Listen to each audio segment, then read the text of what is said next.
মেসির ঘাড়ের উপর নিঃশ্বাস ছাড়ছে এমবাপে। নমস্কার, আমি মনোজ ভট্টাচার্য। ফ্রান্স এবং ইরাকের মধ্যে খেলা ছিল।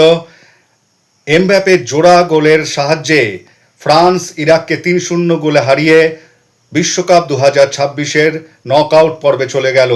তবে এমবাপে তার জোড়া গোলের মাধ্যমে কিন্তু মেসিকে চাপে ফেলল। এমবাপে তার জোড়া গোলের মাধ্যমে এবার ক্লোজেকে ছুঁয়ে ফেললো, অর্থাৎ ১৬ গোলের যে রেকর্ডটা ছিল ক্লোজের, সেটাকে ছুঁয়ে ফেললো। এবার এমবাপের সামনে শুধু লিওনেল মেসি।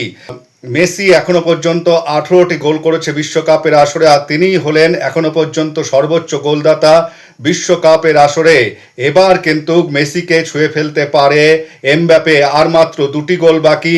অবশ্য মেসির আরও খেলা বাকি, তবে মেসির এটা ষষ্ঠ বিশ্বকাপ, অপরদিকে এমবাপের এটা তৃতীয় বিশ্বকাপ। সুতরাং বলাই যায় যে এমবাপে হয়তো মেসির রেকর্ড ভেঙেই দিতে পারে।